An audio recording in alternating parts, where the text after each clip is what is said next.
हम भी बार बार यही बोले हैं, अगर हमारी पार्टी से कोई विधायक बनने आए हैं तो भैया कलेजा लेके आइएगा, कलेजी है तो मत लड़िएगा। नहीं होगा, सीधे रास्ते से झारखंड में पॉलिटिक्स नहीं होगा, वही होगा। फिर हम जीतेंगे, 2 गो गार्ड आगे रहेगा, 2 गो पीछे रहेगा, वही चलेगा जैसा चल रहा है। 4 गो फार्म हाउस रहेगा, 1 गो घर वाली रहेगी, 2 गो बाहर वाली रहेगी, यही चलेगा। हम लोग चुनाव नहीं लड़ेंगे, पैसा कौड़ी कुछ भी नहीं है, ऊपर से बहुत रिस्क है, जान का खतरा है। आप बोल दीजिए कि झारखंड राज्य अलग करने का उद्देश्य पूरा हो चुका है, हम लोग चुनाव नहीं लड़ेंगे। कि नेता के लिए नियोजन नीति है, बाप तो रहबे कि बेटिया टिकट लेके आ गए। इधर आजसू के नेता है रामगढ़ वाले मौसा जी गिरिडीह से सांसद और मौसी रामगढ़ से विधायक, वहां नीति है। इधर आइए दादा का बात करते, हेमंत दादा हिंदे मुख्यमंत्री, भौजी कल्पना गांडे से विधायक, बसंत भाई और दुमका से विधायक। तो नेताओं के लिए नीति है कि सर एक बात आपको क्या लग रहा है, अगर जयराम महतो जीत जाएगा तो क्या हो सकता है, अकेले वो क्या करेगा? तो एक वो क्या बोला पता है अधिकारी कि देखिए सर अकेले सरकार में आए या ना आए, लेकिन ब्लॉक में जो लूट रहे हैं ना जन्म प्रमाण पत्र मृत्यु प्रमाण पत्र, ये तो वाट लगा देगा वो।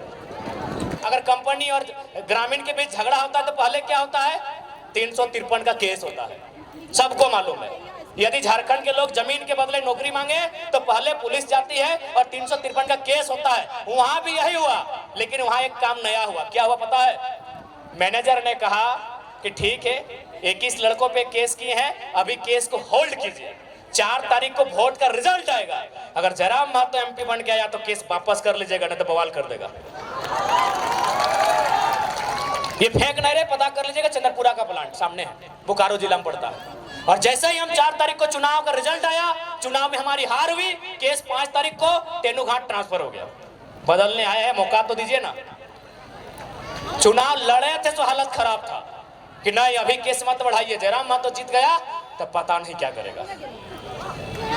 रामगढ़ में 2 गो फैक्ट्री है, बोलिएगा तो मजदूर लोग को लाके आपके सामने भाषण भी दिला देंगे।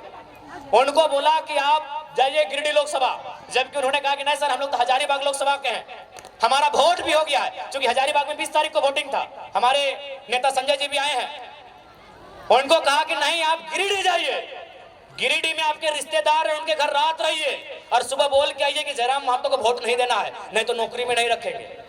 कंपनी वाला लोग बोला काहे मालूम है न, उनको भी मालूम है कि जीतेगा गिरिडीह से, लेकिन हुड़का जब हजारीबाग में भी आके कर सकता है, ये जिगर रखता है। तो देखिए स्पष्ट कहेंगे, ये जो सिस्टम चल रहा है, इस सिस्टम से ना राज बदलेगा ना राज की तकदीर बदलेगी। इस सिस्टम में जब तक निर्मल जैसे नेता नहीं आएंगे, इस राज को नहीं बदल सकते हैं, आप नहीं बदल सकते हैं। अब वो आपको तय करना है, वो आपको तय करना है, ये राज्य आपका है। हमने अपने 2 साल का एक्सपीरियंस आपको कहा, बकायदा हमने कोयलांचल और कोल्हान में क्या काम मालूम है, हमने कोयलांचल और कोल्हान में तो वोट देने का बात ही नहीं किया। हम बोले नहीं हम लोग यहाँ तो विधायक संसद बनने का बात ही नहीं करेंगे। हमने कोल्हान और कोल्हांचल में एक ही लाइन कहा कि आप हम दो हमारे दो नहीं, तीसरे बच्चे को पैदा कीजिए, एगो को डॉक्टर बनाइए, एगो को वकील बनाइए, लेकिन तीसरा को बिरसा और निर्मल की तरह तैयार कीजिए, नहीं तो आने वाला दिन कोई आपकी नहीं सुनेगा। ये बात हमने क्यों कहा मालूम है? आप भी कहेंगे पढ़ा लिखा लड़का और ऐसा बोलते हैं। हमने ये बात तब कहा जब धनबाद जिला के पूर्व डीसी ने, डीसी यानी जिला का सर्वोच्च पदाधिकारी, उसने क्या कहा मालूम है? कालीचरण महतो नाम का एक आदमी जो भोली गांव का रहने वाला है, उसका जमीन जबरदस्ती कोई कब्जा कर रहा था। वो शिकायत लेके गया डीसी के जनता दरबार में। बताइए डीसी का क्या भर्सन था मालूम है? सुन के आप चौंक जाएंगे। डीसी ने कहा अरे तुम लोग का तो बहुत जमीन है, 2-4 एकड़ कोई ले लिया तो क्या हुआ? डीसी का बाप का जमीन था भाई। तब हमने मजबूरी में कहा कि कोयलांचल वालों, कोल्हान वालों, जब डीसी आपकी नहीं सुन रहा है, एसपी आपकी नहीं सुन रहा है, एलआरडीसी आपकी सुन नहीं रहा है, तो कौन बचाएगा? कौन बचाएगा आपको? इसीलिए अगर आप चाहते हैं अपना बचाव, तो एक वो बेटा या बेटी एक्स्ट्रा पैदा कीजिए। उसके नाम का राशन कार्ड नहीं होगा, उसके नाम का वोटर कार्ड नहीं होगा, उसके नाम का एडमिट कार्ड नहीं होगा, उसके नाम का आधार कार्ड नहीं होगा, वो निर्मल के रास्ते पर चलेगा। हो सके आपको सुनने में मजाक लगता हो, लेकिन आप ही बताइए ना दीदी, डीसी नहीं बोला कि हम नहीं मदद कर पाएंगे, जमीन उसका छीन लिया, डीसी मदद नहीं कर पाया, डिप्टी कमिश्नर, डिप्टी कलेक्टर, जो भी बोलिए, एक जिला का सर्वे सर्वा मदद नहीं कर पाया, तो कौन आपकी मदद करेगा? बीडीओ सीओ का हैसियत है भाई, एक डीसी आपकी मदद नहीं कर पाया। ये जीता जागता उदाहरण, कुछ महीनों का उदाहरण दे रहे हैं, तो सोचिए सालों से कितना हमारा कत्ल हुआ है, सालों से हमारे साथ कितना बेईमानी हुआ है, एक डीसी हमारी मदद नहीं कर पाया। तब हमने ये बयान दिया कि तीसरे बच्चे को जन्म दीजिए, एक को डॉक्टर वकील जो बनाना है बनाइए, इंजीनियर बनाना है बनाइए, लेकिन एक को तो भाई निर्मल महतो के रास्ते पे चलने बोलिए। कहा कि इंजीनियर बेटा क्या बोलेगा मालूम है कि ये माँ काहे लफड़ा में है, चलिए कलकत्ता में फ्लैट लेके रहेंगे, छोड़ दीजिए लफड़ा। लफड़ा नहीं है, वो आपके बाप दादा की संपत्ति है, इस मिट्टी से आपका इतिहास जुड़ा है, इस मिट्टी में आपके बाप दादा का पसीना टपका है, खून टपका है, और आप एक परेशानी में क्या कह रहे हैं, चलिए कलकत्ता में रह लेंगे, बेंगलुरु में नौकरी करते हैं वहीं रह लेंगे, काहे परेशानी। इसीलिए हमने कहा कि इंजीनियर बेटा हम मानते हैं बेचारा पढ़ा लिखा है, वो नहीं लड़ पाएगा इनसे, इसीलिए हमने मजबूरी में ये लाइन कहा, आज भी कहेंगे, 1000 बार कहेंगे, झारखंड के परिप्रेक्ष्य में 1000 बार कहेंगे कि हम दो हमारे दो नहीं, एक एक्स्ट्रा जन्म दीजिए और उसको निर्मल और बिरसा के रास्ते पर चलने के लिए तैयार कीजिए, नहीं तो कुछ नहीं बचेगा। अगर डाउट है तो रांची उठ के देख लीजिए, जाइए उस पहाड़ में चढ़िए, रांची का दृश्य देखिए। रांची में 4000 आदिवासियों की हत्या खाली जमीन विवाद में हुआ है तो 3 गो एसपी है, एसएसपी है, सिटी एसपी है, ग्रामीण एसपी है, क्या उखाड़ लिया। एगो डीसी भी था छवि रंजन, नोट छापते चला गया, कौन मदद करेगा? हम साफ कहते हैं, हमको डर नहीं लगता है। डीसी छवि रंजन नोट छाप के और आदिवासी का जमीन बेच के चला गया, क्या उखाड़ लिए आप, क्या उखाड़ लिए बताइए। हम साफ कहेंगे, मरना एक दिन सबको है, हम सांसद विधायक बनने नहीं है, अगर आते तो हम अभी सांसद भवन में होते, हमको भी एगो मिल जाता सरकारी आवास, दिल्ली में मिल जाता। बताइए, छवि रंजन एक डीसी, 4000 लोगों की हत्या खाली जमीन विवाद में रांची में हुआ है। एक कोर्ट का भी गठन हुआ, एसआर कोर्ट की क्या बोलते हैं, स्पेशल उन मामलों को निपटाने के लिए, पता नहीं अब क्या हुआ नहीं हुआ। तो किससे आप मदद की गुहार लगा रहे हैं कि कौन आपकी मदद करेगा? बताइए, कौन आपकी मदद करेगा? अरे भाई डीसी छवि रंजन डीसी थे, पूजा सिंघल आईएएस थी, अरे वो आपको लूटने के लिए यहाँ आई है, तो किससे मदद की अपेक्षा रख रहे हैं? या तो दो ही रास्ता है, विधानसभा के भीतर अच्छे लड़कों को भेजिए जो फौलादी है, जो बहादुर है, या तो निर्मल बनिए, या तो बिरसा बनिए, कोई रास्ता नहीं है। अगर आपको रास्ता दिखे तो बताइएगा, अगर आपको रास्ता दिखे तो हमको भी बताइएगा। मजबूरी में एक पीएचडी करने वाला छात्र मास्टर ऑफ आर्ट्स इंग्लिश से हम भी फर्स्ट क्लास पास किए हैं, लेकिन आज हम ऐसा बात बोलते हैं तो लोग बोलते हैं तुम 20 उगल रहे हो। भैया मजबूरी है, 2 साल पहले हम लोग भी क्रिकेट फुटबॉल खेलते थे, 2 साल पहले हम लोग भी क्रिकेट फुटबॉल खेलते थे, मेला घूमने जाते थे, दोस्तों संग मूवी देखने जाते थे। ये 2 साल झारखंड को देखने के बाद हम कह रहे हैं कौन बचाएगा? आप ही बता दो। सरकार से उम्मीद कर रहे हैं तो और एक उदाहरण देते हैं, क्योंकि अतिक्रमण पे बात आती है। हरमू नदी इधर कहीं है रांची में, अतिक्रमण हुआ है। हाँ, हेमंत सोरेन भी मैंने योगी के स्टाइल में बुलडोजर चलाने का आदेश दिए, बुलडोजर चलना स्टार्ट भी हो गया था, लेकिन बुलडोजर चलते चलते रुक गया। क्यों रुका पता है? वो आलमगीर आलम का आवाज था वो, जो अभी जेल में है। तो कैसे इनसे अपेक्षा करेंगे? जो लोग हमारी रक्षा की जिम्मेदारी लेके हमें वही लूट रहे हैं, तो हम किस पे विश्वास करें?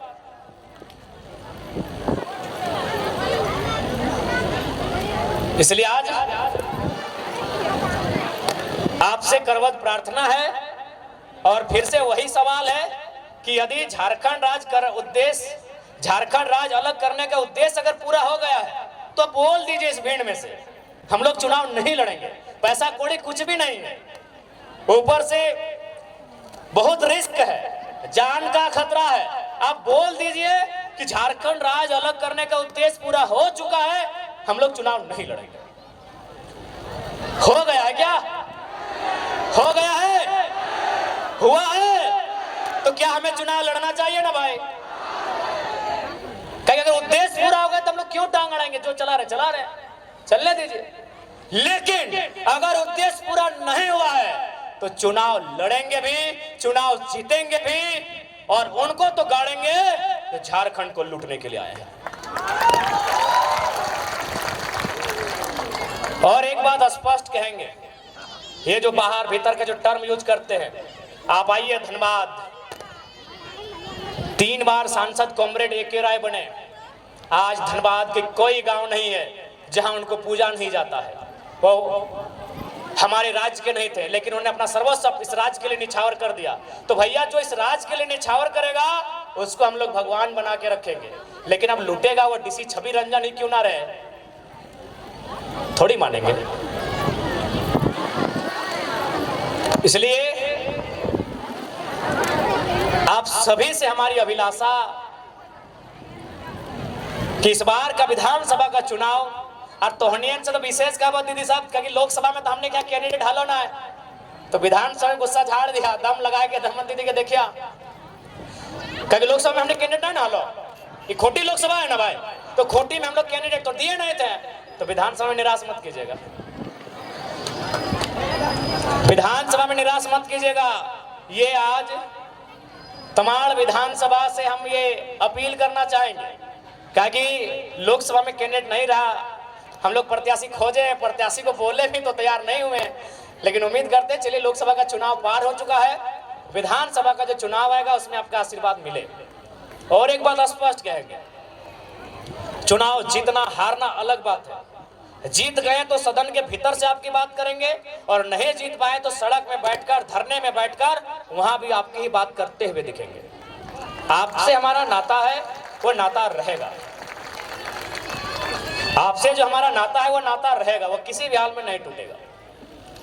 हम आपके लिए आए हैं, जनता जनार्दन के लिए आए हैं, हम लोग खड़े हैं। खैर देवेंद्र दा तो बता दें कि अपना बाल नहीं काटेंगे, ऐसे बहुत सारे नौजवान जिन्होंने बहुत किस्म का मैंने वचन लिया है, रिजवान जी भी अपना वचन बता दिए। तो हम लोग शौक नहीं है कि विधायक बन के निकल जाए, सांसद बन के निकल जाए, ख्वाहिश यही है कि इस राज्य के लोगों का संरक्षण हो। आज जो इस राज्य के लोग, चाहे हमारी नौकरियों की बात करें, शिक्षा स्वास्थ्य की व्यवस्था की बात कीजिए, आप बोंडू अनुमंडल अस्पताल की देवेंद्र दा बात कर रहे थे, अरे आप रांची नहीं, झारखंड के सबसे बड़े अस्पताल रिम्स की बात कीजिए ना। रिम्स को लेकर कुछ दिन पहले हाईकोर्ट का एक स्टेटमेंट था कि यदि रिम्स इलाज की व्यवस्था नहीं कर पाते हैं तो बंद कर दीजिए व्यवस्था। यानी इस राज्य के सबसे बड़े अस्पताल को हाईकोर्ट ने फटकार लगाया है। तो भाई ये सरकार कर क्या रही है, अपना परिवार का सीट बढ़ा रही है, और वास्तव में इस राज्य में नियोजन नीति है, आपको मालूम नहीं है क्या? इस राज्य में नियोजन नीति है, लेकिन नेताओं के लिए, जनता की नियोजन नीति बनाने के लिए हम लोग सदन में जाना चाहते हैं। नियोजन नीति है नेताओं के लिए, कैसे से? रांची के कोई क्या थे पूर्व सांसद, ना वो रामटाल जी नहीं, और वो जो सुबोध कांत सहाय, कांग्रेस पार्टी, उनकी बेटिया का क्या कारनामा है भाई? अगर बेटिया चुनाव लड़ गए तो नेता के तो है ही हो कि नेता के लिए नियोजन नीति है। बाप तो रहबे की है, बेटिया टिकट लेके आ गई। इधर आजसू के नेता है रामगढ़ वाले मौसा जी गिरिडीह से सांसद, और मौसी रामगढ़ से विधायक, वहां नीति है। इधर आइए दादा का बात करते, हेमंत दादा हिंदे मुख्यमंत्री, भौजी कल्पना गांडे से विधायक, बसंत भाई और दुमका से विधायक। तो नेताओं के लिए नीति है, हमें नीति नौजवानों के लिए चाहिए। और एक बात, आज जैसा हम लोग क्रांतिकारी सोच के साथ राजनीति कर रहे हैं, यदि हम लोग सफल नहीं होते हैं तो शायद कोई इस राज्य में नया करने का मौका, नया करने के बारे सोचेगा नहीं। हम लोग नया क्या किया आपको देख लिए। आप बार बार कहते हैं कि एक चपरासी बनने के लिए पढ़ा लिखा होना चाहिए, इंटरव्यू होना चाहिए। हम लोग भी जारी किए हैं कि हमारी पार्टी से वही प्रत्याशी बनेगा, उनको क्राइटेरिया दिए हैं। ऐसा नहीं कि जो नहीं पढ़े लिखे नहीं बनेंगे, लेकिन कम, मैक्सिमम वही रहेंगे। अभी यही उदाहरण देते हैं, आपके बीच हमारे 3 प्रत्याशी, हम गिरिडीह वाले हैं, आपके रांची से देवेंद्र दा है, हजारीबाग से संजय मेहता है। क्या क्वालिफिकेशन है? Appearing PhD. Devendra Nath Mahato appearing PhD, Sanjay Mehta MA+ LLB। तो अगर एक नई क्रांतिकारी शुरुआत हम लोग करने जा रहे हैं, आपका खुद डिमांड रहता है कि चपरासी बनने के लिए पढ़ा लिखा होना चाहिए, हम पढ़े लिखे लोगों को आगे लाने का काम कर रहे हैं, और यहाँ अगर हमें सपोर्ट नहीं मिलेगा तो गुस्सा फेसबुक में ही दिखाइए, फिर गुस्सा फेसबुक में दिखाइए। हम तो आपके मन मुताबिक जैसा युवा चाहती है हम तो ऐसा लेके आए हैं। हमने यहाँ तक प्रत्याशी के लिए इंटरव्यू भी रखा है, ऐसा इतिहास में तो बताइए, हमारे पार्टी से जो भी प्रत्याशी बनेंगे उनका इंटरव्यू लिया जाएगा, ऐसा इतिहास में नहीं हुआ। तो अगर हम लोगों को सपोर्ट नहीं मिलेगा तो नो डाउट अगर हमारा मनोबल कैसे उठे। तो इसलिए हम लोग क्रांतिकारी बदलाव करने इस राज्य में जा रहे हैं, आपका आशीर्वाद मिले। और विशेषकर दीदी लोग आपसे कहेंगे, दीदी लोग आपसे भी कहेंगे कि अबरी अगर नो डाउट आपकी भूमिका बहुत ज्यादा है, आपकी भूमिका तोहनी के भूमिका ये खातिर ज्यादा हो ना, तोहनी के काम ज्यादा हो, तोहनी काम ज्यादा पता हो, कहे कि सब जो एक घुमंतु लगो, घुमंतु यानी घूमे वाला, एक घूमते घूमते बुंडो में को चाय दुकान में बैठ गलो, नेताजी मिल गलो, एक कप चाय पिया दिलो, एक बार पियले तो कल धट एक बार ना चाय पिया ले, एकरा भोटवा नहीं देबे, फिर सांझे भेटाई गेलो, कल अच्छा चाहिए पी ले, 2 बार 3 बार पीते पीते दिल में घर बन गेलो कि यार 3-4 बार चावा पिया दिले नेतवा में, एगो भोटवा दे दे, तखनी कंफ्यूज हो जाते हैं। सेल तोहनी के जिम्मेवारी, तोहनी के रिस्पॉन्सिबिलिटी ज्यादा हो, और इस बार तोहनी के आगू आए के बढ़ चढ़ के हमने खातिर काम करना हो। और सबसे महत्वपूर्ण बात, ऐसा बात ना है कि तोहनी के गुस्सा ना लागो, जैसा लड़का सबके गुस्सा लागो तैसा तोहनी के भी गुस्सा लागो, लेकिन तोहनी अपन गुस्सा गलत जगह उतारो ही। जैसे हमने के गुस्सा लगा तो नेतवन के खिलाफ हमने मोर्चा खोल दे, हमने जिंदाबाद मुर्दाबाद शुरू कर दिए, हमने मसाल जुलूस लेके रोड में निकल जाइए, हमने धरना दे दिए, बंद कर दिए, लेकिन तोहनी के गुस्सा लागो की करे मालूम हो, तोहनी ढिलवा के पटक के नोच के चबाए के खत्म कर दे। हाँ तो 2 को शुरू हो गया तो नहीं ढीला बेच रहा तो, हाँ तो जे तोहनी ढीला के ऊपर गुस्सा लागो, ढीला तुमने आप लोग क्या बोलते ढीला को, महिला को सबसे ज्यादा गुस्सा ढीला पे लगता है, अगर आप नहीं जानते सुन लीजिए, दीदी लोग को सबसे ज्यादा गुस्सा एक ढीला पे आता है, एकदम ऐसे नोच के तो पहले निकालेगी कि मोजरा है कहाँ, ऐसे निकाल के एकदम बीच में रखेगी, एकदम पटक के मार देगी, और यदि उसके दोनों हाथ बीजी है तो कभी कभी हम देखे दांत से चबा देती है। कि गलत बोल रहे बताइए?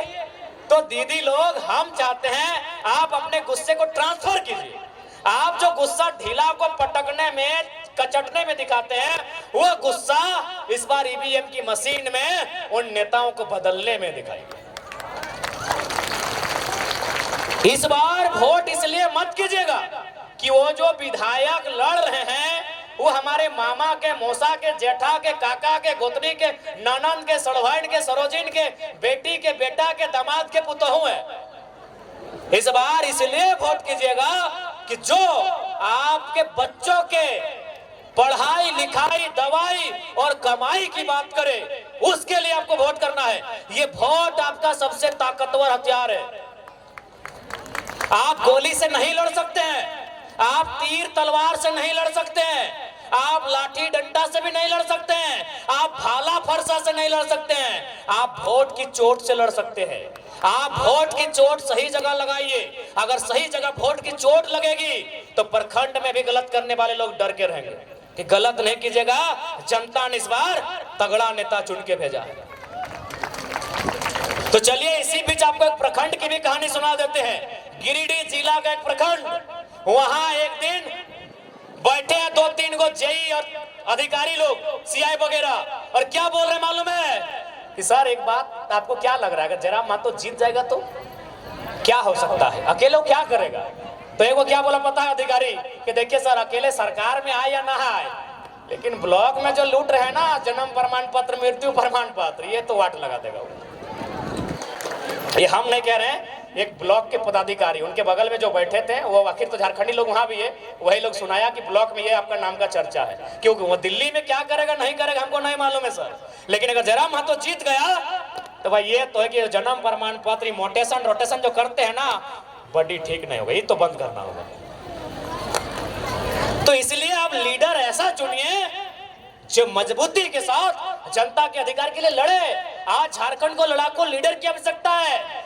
झारखंड की रिक्वायरमेंट एक बोल्ड लीडर की है। अरे 24 साल से तो लीडर बनी रहे, एमपी एमएलए बनी रहे। इस बार बदलाव कीजिए और हम लोग विश्वास करते हैं, विश्वास रखिए, इस बार झारखंड के दृश्य को बदलने के लिए हम लोग कहीं पीछे नहीं हटेंगे। और विशेषकर दीदी लोग आपसे कहेंगे, बिल्कुल आपसे कहेंगे, क्योंकि आप मामूली नहीं है, आप दुनिया को बदलने वाले लोग हैं।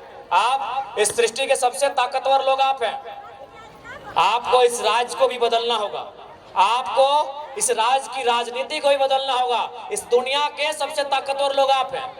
मजाक लग रहा है आपको? इस दुनिया के सबसे ताकतवर लोग आप हैं, मजाक नहीं, हम अच्छा उदाहरण देके बता रहे हैं।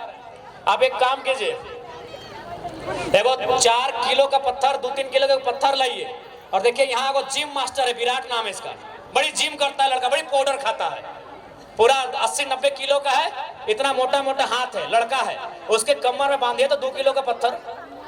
अच्छा, पत्थर बांधने के बाद बताइए कितना दिन तक रख पाएगा पत्थर? दीदी लोग कितना दिन रख पाएगा? इसके कमर में अगर हमें को पत्थर बांध दे 2-3-4 किलो का, कई दिन तक रख पाएगा? 1 घंटा, 1 दिन, 10 मिनट नहीं रख पाएगा। और आप 9 महीना अपने गर्भ में लेके रहते हैं। आपसे ताकतवर दुनिया में कोई नहीं है। आप अगर अपनी ताकत को नहीं पहचानेंगे तो हम भाई कितना बताएं? गलत बोल रहे हैं क्या? 9 महीना आप गर्भ में लेके रहते हैं। उसी तरह आप बेलन भी चलाती हैं, उसी तरह बर्तन भी मांजती हैं, उसी तरह माथा में पानी लाती हैं, यहाँ पकड़ के पानी लाती हैं, उसी प्रकार सारा घर का काम करती हैं 9 महीना गर्भ में लेके। और एक बड़का बड़का देखिए वीर मर्द लोग यहाँ बैठा है, बड़ा वीर बांधिए तो एगो 2 किलो का पत्थर बांधिए, हालत खराब हो जाएगा 2 मिनट में। तो आप अपने पावर को अंडर एस्टिमेट मत कीजिए। ये समय नारी सशक्तिकरण का है। हम चाहते हैं कि आप आगे आए, इस राज्य के परिस्थितियों को, राजनीति को आप भी समझें। आपको समझना होगा दीदी लोग, आज ये राज्य क्यों बना था ये आपको समझना होगा। आज निर्मल दास से लेके शेख भिखारी से लेके बिरसा भगवान तक की शहादत क्यों हुई इस राज्य में, ये आपको समझना होगा। ये राज्य क्यों बना ये आपको समझना होगा। ये राज्य हमारे लिए बना था। ये राज्य इसलिए बना था कि सरकारी नौकरियों में ज्यादा से ज्यादा मौका हमें मिलेगा। ये राज्य इसलिए बना था कि इस राज्य में हमारे लिए उन्नति का रास्ता खुलेगा। लेकिन आज देखिए हम कहाँ हैं। तो इसलिए आपको हमारा संदेश होगा आपके छोटे भाई का कि इस बार मोर्चा दीदी लोग को भी संभालना है, इस बार मोर्चा दीदी लोग को भी लेके चलना है। और देखिए, चूंकि देवंती दी बता रही थी कि यहाँ थोड़ा सा कुछ लोग सामाजिक टकराहट को लेके आते हैं, कुर्मी वर्सेस मुंडा, कहीं कुर्मी वर्सेस संथाल, कहीं दिस दैट। तो हम स्पष्ट कहना चाहेंगे, हम लोग पढ़े लिखे लोग हैं, हम लोग एक ऐसा रास्ता तैयार करेंगे कि दोनों समुदाय या फिर जो भी समुदाय आपस में संघर्ष कर रहे हैं उनके बीच के विवाद को समाप्त करें और उनके लिए एक संरक्षण का रास्ता तैयार किया जाए। हम लोग एक ऐसा विकल्प लेके आएंगे।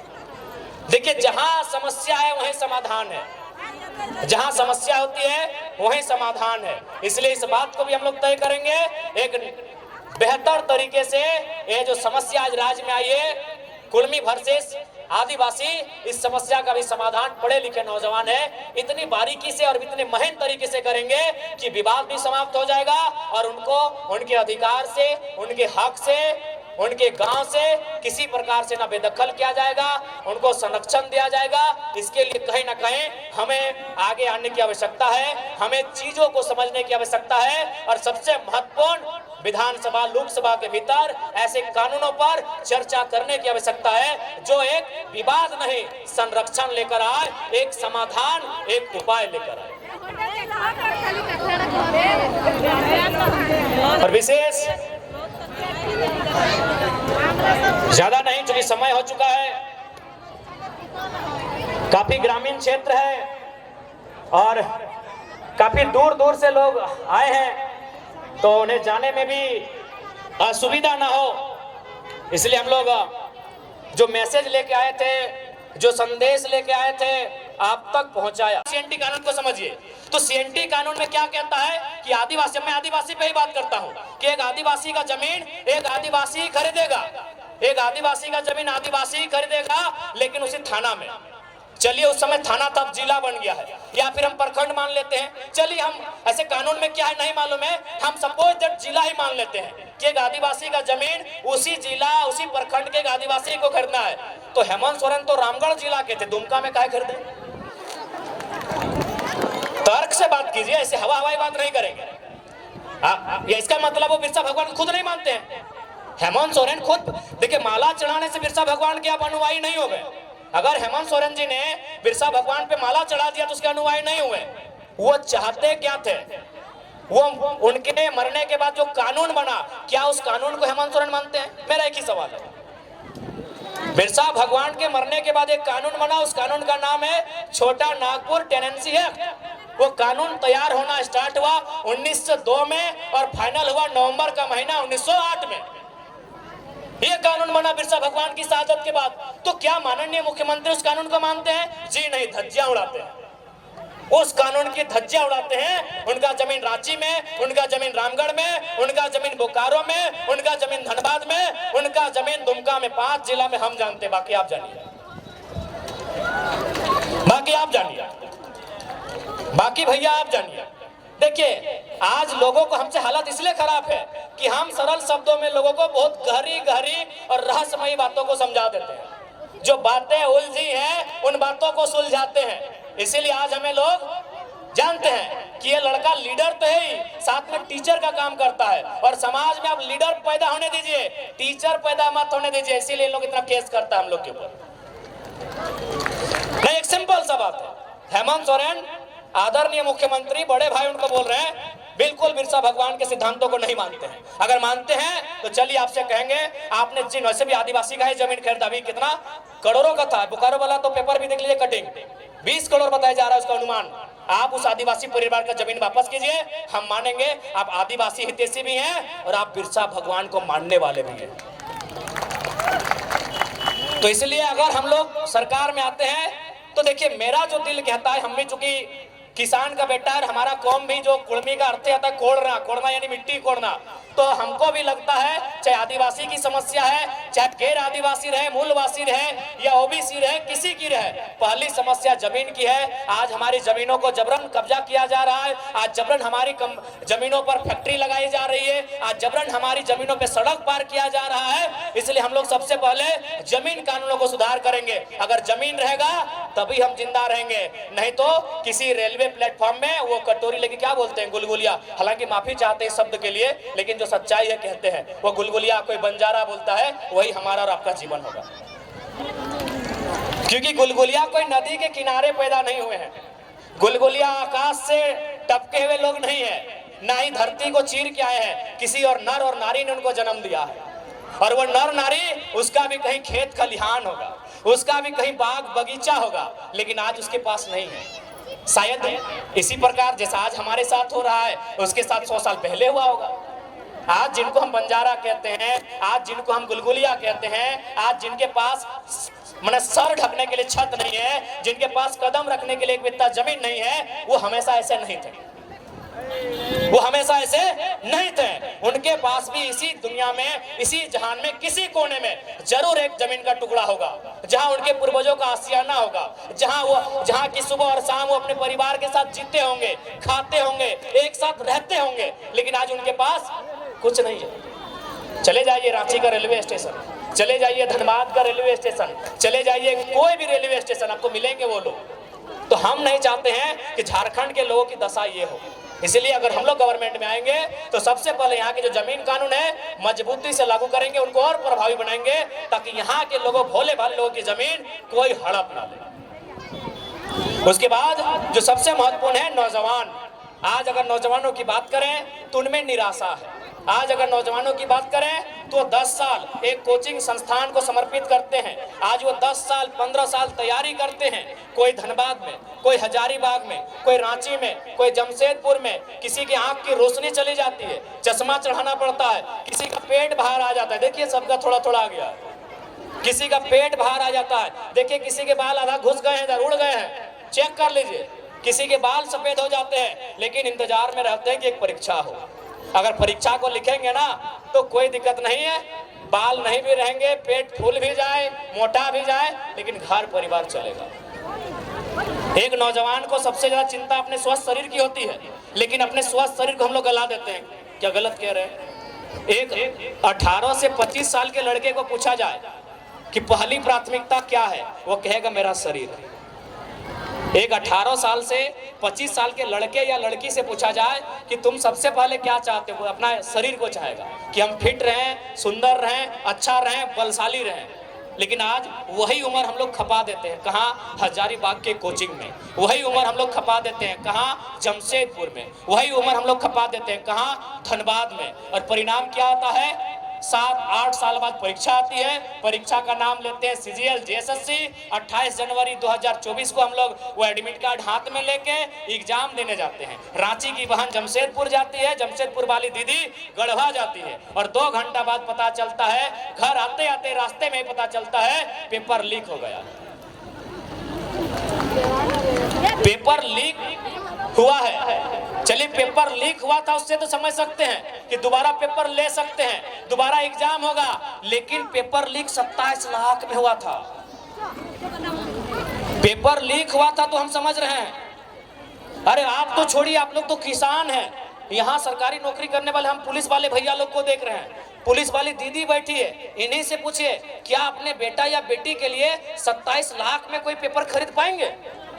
इन्हीं से पूछिए, सरकारी नौकरी करते हैं हम और अपनी बात नहीं करते। हम तो गरीब किसान के लोग हैं। यहाँ देखिए, बहुत सारे सरकारी नौकरी करने वाले, नहीं करने से भी इनकी तनख्वाह ठीक ठाक जैसे भी है। क्या ये लोग अपने बच्चों के लिए 27 लाख में पेपर खरीदेंगे? पेपर लीक हो उसका दुख नहीं है, चलिए 15 दिन बाद फिर पेपर ले लेंगे। चलिए सरकार, हम लोग सड़क पे आएंगे, हम लोग आंदोलन करेंगे, हम लोग मसाल जुलूस निकालेंगे, तो सरकार 15 दिन के बाद फिर परीक्षा ले लेगी। लेकिन 27 लाख में पेपर बेचा गया था। कौन सी हमारी माए बहनें हैं, कौन से हमारे गार्जियन है जो 27 लाख में अपनी बेटी के लिए एक चपरासी का नौकरी खरीद के ला देंगे? ये सवाल है। कौन सी हमारी दीदी है जो 27 लाख रुपया खर्चा करके अपने बेटे को एक दरोगा बनाएंगे? है हिम्मत क्या? इसलिए अगर हम लोग सरकार में आते हैं तो इस राज्य में नियमित परीक्षा होगा। नियमित मतलब अभी JPSC की बात करें, राज्य की सबसे बड़ी नौकरी की परीक्षा, साल कितना? 24। JPSC कितना हुआ है? ये जो हो रहा है अभी कितना? अरे काहे 11, हम 8 बोलेंगे, एक बार में 4 को काहे मानेंगे? मतलब 6 के बाद 7, 8, 9, 10 आप बोल दिए दिन को। वो कहते हैं ना कि राजा ने कहा रात है, मंत्री ने कहा रात है, संतरी ने कहा रात है, रानी ने कहा रात है, जनता ने भी कहा रात है, जबकि ये सुबह सुबह की बात है। तो आपने कह दिया 11 JPSC, मान लेंगे? क्यों मानेंगे? 6 JPSC, 7, 8, 9, 10, 4 बार में आप 1 JPSC लिए, एक टर्म में 4 गो, अभी 252 सीट से क्यों मानेंगे? 1200 सीट देते हम मानते, 1200 सीट देते हम मानते। इसीलिए 7 और ये 8 JPSC, साल कितना? 24, यानी एक साल में 1 JPSC होना चाहिए। क्या गलत बोल रहे हैं? JPSC का मतलब क्या है? पढ़े लिखे नौजवान बताएं। एक साल में 1 JPSC। इसलिए ये तो तय रहेगा कि परीक्षा नियमित होगी और फ्री और फेयर होगी, कदाचार से मुक्त होगी। और जो लोग कदाचार में पकड़े जाएंगे, अभी थोड़ा नया नया नियम कानून आया है, शब्द का थोड़ा पाबंदी है। जो लोग पकड़े जाएंगे वो कितना बड़ा VIP काहे ना रहे, गजाड़ में फेंक देंगे। और आज आपको फिर से कहेंगे, अगर झारखंड को बदलते हुए देखना चाहते हैं तो हम नहीं कह रहे हमारे लड़कों को, आप जिसको भी MP MLA CM बनाइए, वो रिस्की होना चाहिए, रिस्की होना चाहिए। अगर वो रिस्की नहीं होगा, अगर उसमें अपने परिवार की चिंता होगी, जान का डर होगा, तो लिख के बोलते झारखंड नहीं बदलेगा, नहीं बदलेगा भैया। HEC का कब्जा है, टाटा का कब्जा है, चांडिल डैम 60 साल पुराना विषय है, हिंडाल्को में 50-60 साल पुराना विषय है, BCCL, CCL, ECL। अरे भाई, आप सीधा उंगली से घी निकलेगा। यहाँ ऐसा CM चाहिए जिसके पास कलेजी नहीं कलेजा हो। लिख के बोल रहे हैं, लिख के बोल रहे हैं। आप कैसे उनसे लड़ेंगे भाई जो कई वर्षों से हम पे शोषण कर रहे हैं? आप उन उद्योग घरानों से लड़ लेंगे? कहां लड़ पाए आप बताइए तो। रामगढ़ में बूढ़ा खाप में एक बच्चे का कैंसर से मौत हो जाता है, अभी भी कंपनी चल रही है। काहे कंपनी चल रही है ना, वहां के जो नेता है, कंपनी का जो नाती है मालिक का, उसको केक खिलाने जाता है। नहीं बदलेगा। यदि आपको लगता है हम लोग भी बिल्कुल, हम लोग तभी बदलेंगे जब हम लोग में ये हिम्मत होगा कि तुम गोली चला लो लेकिन झारखंड की नीति बनाने से समझौता नहीं करेंगे। नहीं बदलेगा भैया। खासकर झारखंड को आप सीधा रास्ते से, ये जो कानून कानून कानून कानून कानून नहीं बदल पाएंगे। इसके लिए थोड़ा होना चाहिए बोल्ड लीडर, जो थोड़ा अगर पटका पटकी का भी नौबत है तो पटक दे। नहीं बदलेगा। अरे बीसीसीएल आज का कब्जा है, क्या आपको क्या मालूम है? कुछ वो बता देते हैं। 1975 में 300 मजदूर आदमी मर गया दब के। 1964 में 268 को कोयला के खदान के नीचे दब के मर गया। 2006 में बागमारा में 50 को आदमी मजदूर नीचे दब के मर गया। उस बीसीसीएल से आप लड़ लेंगे?